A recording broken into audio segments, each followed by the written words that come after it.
Gosong.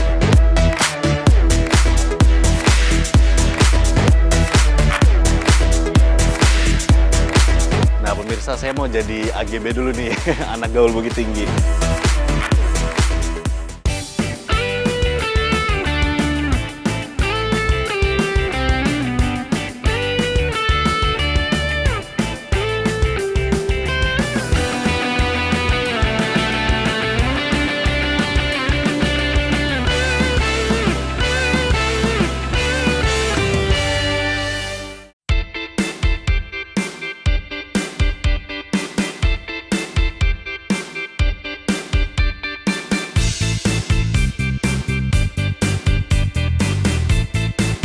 Selamat pagi. Kalau pemirsa DS berkunjung ke Sumatera Barat, wajib banget nih datang ke sini, ke Ngarai Sianok yang pemandangannya kece abis berupa deretan tebing kayak gini.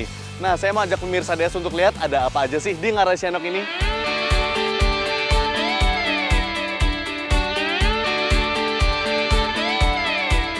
Keindahan panorama di Ngarai Sianok emang gak diragukan lagi. Gak heran kalau sekarang Ngarai Sianok jadi destinasi utama kalau berkunjung ke Bukit Tinggi. Padahal zaman penjajahan Jepang dulu, Ngarai Sianok justru menjadi tempat pembuangan tawanan perang. Ngeri ya? Tak hanya untuk wisata, keindahan Ngarai Sianok juga ditampilkan pada adegan pembuka di film Merantau. Salah satu adegan film Merantau menampilkan Iko Uwais, sang pemeran utama sedang berlatih silat di antara tebing-tebing Ngarai Sianok.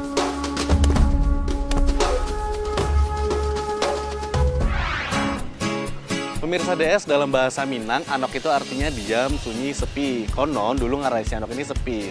Sekarang Ngarai Sianok udah jadi tempat wisata atau liburan. Makanya nih, udah banyak tempat-tempat nongkrong di sekitar Ngarai Sianok. Salah satu yang paling baru adalah ini nih. Ayo kita ke sana.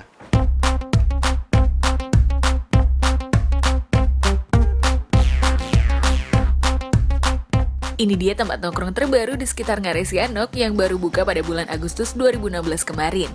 Meskipun terbilang baru, kafe dan resto ini selalu ramai dikunjungi wisatawan. Terletak di Kabupaten Agam, Sumatera Barat, dari Rumah Pohon Abdul ini, pengunjung bisa melihat deretan tebing Ngarai Sianok. Kafe dan resto ini memiliki ciri khas berupa rumah yang dibangun di batang pohon. Untuk nongkrong di atas rumah pohon VIP, pengunjung harus membayar biaya tambahan sebesar Rp15.000 per orang. Sementara untuk rumah pohon VVIP yang lebih private, pengunjung dikenai tarif sebesar Rp100.000 per 2 jam. Dari rumah pohon, pengunjung bisa puas berfoto dengan latar belakang Ngarai Sianok. Selamat pagi Pak Luffy. Selamat pagi. Nah pemirsa DS, di tempat nongkrong yang lagi hits di sekitar Ngarai Sianok ini kita mau bikin sesuatu yang istimewa. Apa tuh Pak Luffy? Kita mau bikin 2 menu makanan dessert.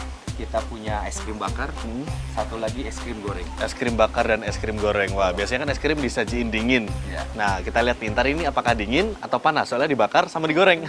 Kita bikin apa dulu nih? Kita bikin pertama buat es krim bakar. Es krim bakar, oke.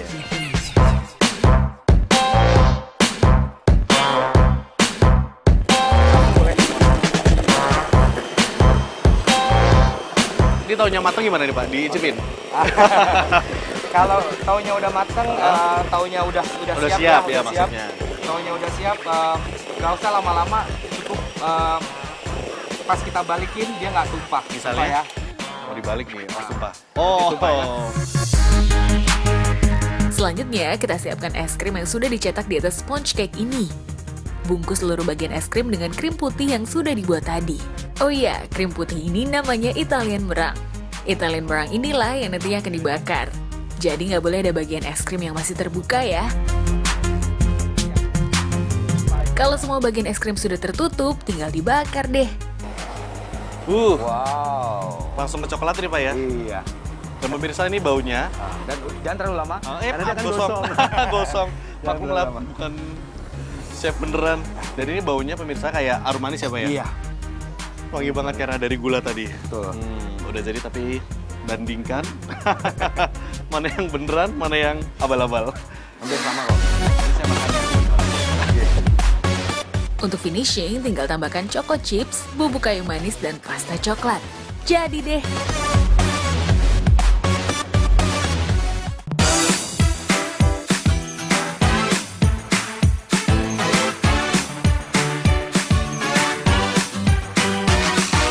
dia wujud es krim bakar dan es krim goreng yang siap dihidangkan.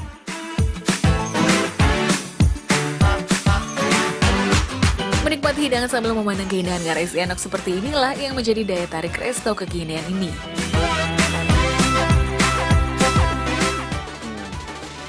Jadi pemirsa, buat makan kedua hidangan ini harusnya sih langsung, begitu disajiin langsung dimakan. Soalnya kalau enggak, nah dalamnya bisa leleh karena dia tetap es krim basicnya.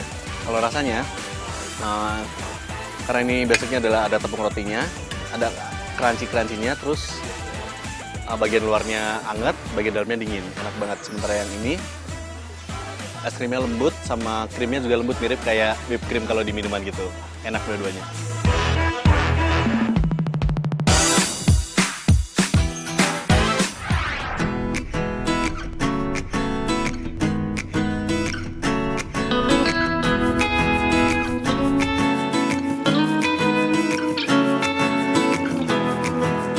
Nah pemirsa DS, tadi kita udah bahas soal tempat nongkrong kekinian yang ada di sekitar Bukit Tinggi. Nah ada satu lagi di tempat nongkrong, tapi yang ini versi jadulnya. Di sini kita akan menikmati minuman tradisional khas Minang. Ayo kita masuk.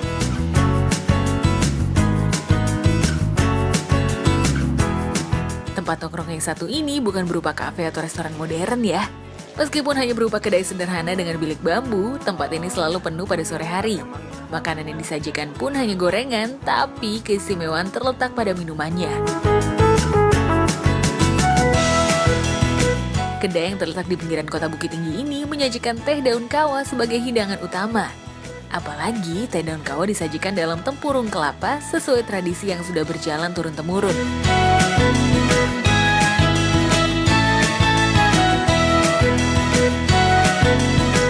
Dalam bahasa Minang, kawa artinya kopi. Yap, minuman yang disediakan di kedai ini memang berupa rebusan daun kopi. Pada masa penjajahan dulu, minuman daun kawa tercipta karena masyarakat Minang pada saat itu tidak dapat menikmati seduhan biji kopi. Siapa sangka, sekarang minuman yang sudah ada sejak tahun 1880 ini menjadi bagian dari gaya hidup masyarakat Minang.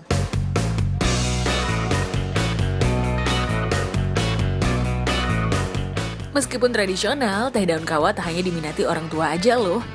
Anak-anak muda pun gemar berlama-lama di kedai sederhana seperti ini.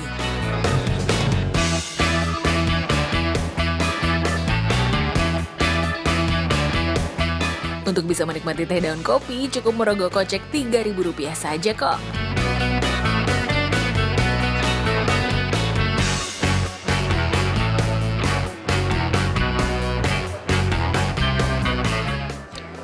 Nah pemirsa, kawa ini kan sebenarnya bukan seduhan biji kopi, tapi dia seduhan daun kopi.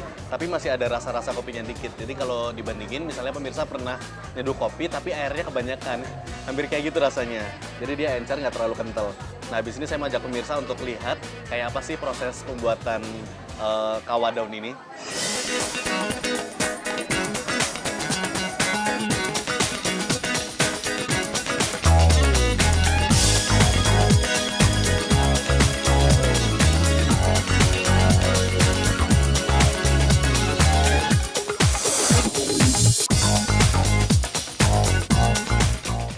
Selamat pagi, Bu.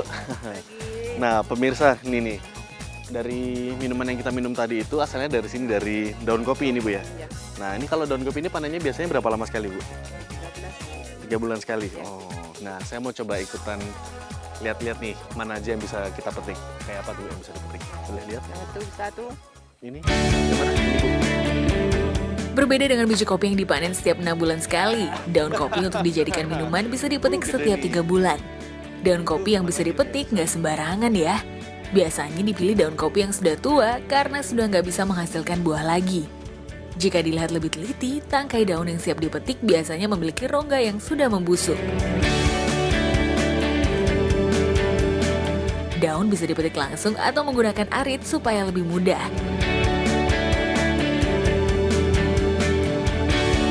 Daun kopi yang sudah terkumpul akan dibawa ke tempat pembakaran.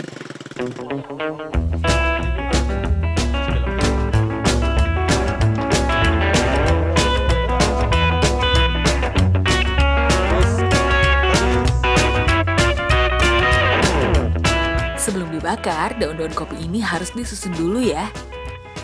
Bu, ini bener nggak Bu saya nyusun daunnya? Benar. Hore bener. Tinggal satu nih. Apa? Oh, ini dijepit lagi. Oh, Gitu. gini. Nah, Bu, kalau zaman dulu di sekitar sini banyak nggak sih, Bu, yang bikin kawah daun begini? Banyak. Di rumah tuh. Tiap rumah bikin. Kalau sekarang Sekarang nggak ada lagi. Nah, aku sendirian. tinggal Ibu aja di sekitar sini. Iya. Oh. Ya dulu banyak, sekarang tinggal Ibu. Ya, Nggak ada lagi, orangnya sudah meninggal tuh. orang-orang tua zaman dulu, Bu ya. Setelah disusun, selanjutnya daun akan dijepit menggunakan potongan bambu. Disusunnya yang rapi ya, biar saat dibakar semua bagian bisa matang. Dalam sehari, 7 hingga 10 jepitan daun kopi bisa dihasilkan.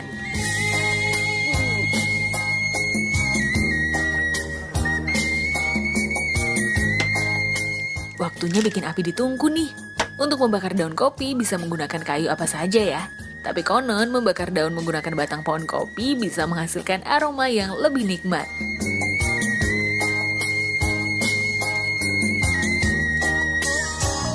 Kalau apinya sudah besar, kita tinggal meletakkan jepitan yang berisi daun kopi ini di atas bara api. Untuk membakar daun kopi dibutuhkan waktu sekitar 1 jam. Harus rajin dibolak-balik juga ya, supaya matangnya merata. Bu, kita lihat baliknya, Bu ya. Aduh. Wah, begini ternyata. Aduh, asapnya, Bu. Ibu nggak kepedesan sih, Bu? Nah, ini masih setengah matang. Kalau yang udah matang begini, Bu ya. Kurang lebih sampai sekering ini. Oh, dan ini kalau dicium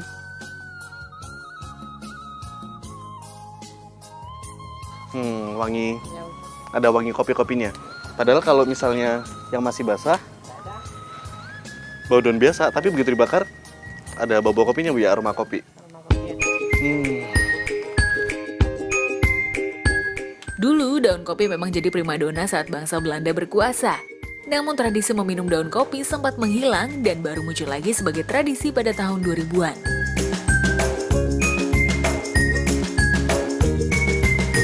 Nah, Bu, kalau daun sampai sekering ini harga jualnya berapa, Bu? 40.000 sekilo. 40.000 sekilo. Iya. Oh. Kalau sekarangnya 150. Isinya Isi 5 kilo. 5 kilo 150.000. Oh, lebih murah, langsung beli sekarang, Bu ya. Nah, ini kan masih lama nih, Bu. Saya nunggu sampai sekering ini masih sejam. Iya. Saya mau ke tempat pengemasan ya, Bu ya. Saya ajak pemirsa untuk ke tempat pengemasan daun kopi kering ini supaya gampang dibawa buat oleh-oleh. Ayo. Misi, Bu ya. Ya.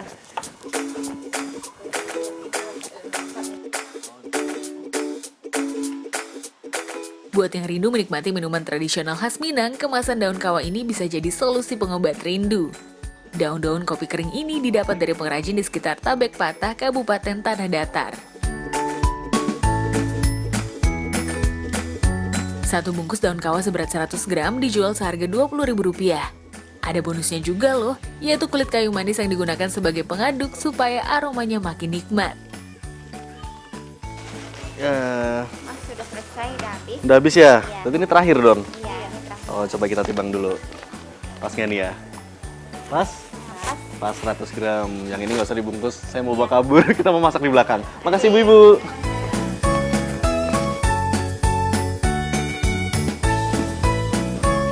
Nah, pemirsa, sebenarnya di sini udah ada kawah daun yang udah dimasak dan siap minum. Ini dia. Dalam kuali. Masih ngepul dan wangi banget. Tapi saya mau nyobain kawah daun ini yang udah dimasak tapi dengan cara yang lain. Ayo kita ke dapur.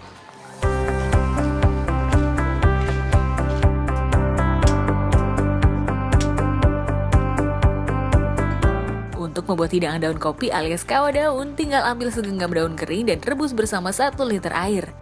Tunggu hingga mendidih dan air berubah warna, teh daun kawah siap untuk diminum.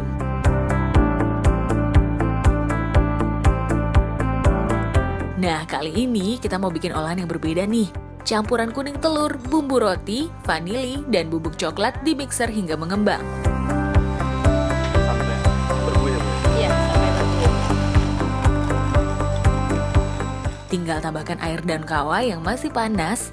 Jadi deh teh telur daun kawah. Satu lagi ya, air daun kawah dicampur dengan susu kental manis. Jadilah teh susu kawah. Kita langsung cicipin yuk. Ini dia nih. Teh susu, Teh kawah susu. teh kawah susu. Iya. Nah, saya mau bawa ke sana, Bu ya. Iya, silakan. Ah, Terima kasih. Sambil menikmati teh daun kawah di Tabek Pata ini, pengunjung akan disuguhi pemandangan berupa bukit-bukit yang masih hijau.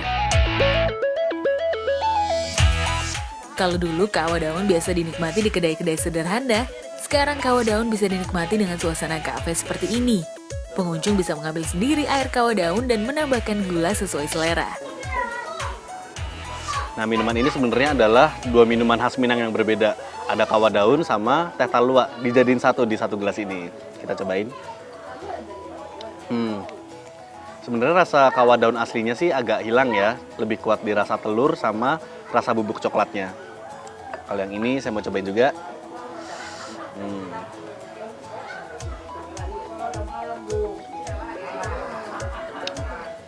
Nah, sama yang ini juga rasa susu lebih kuat plus rasa kayu manisnya.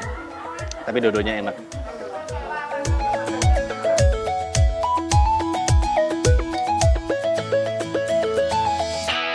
Habis ini kita masih mau cari tempat nongkrong yang asik nih di Ranah Minang. Jangan kemana-mana ya.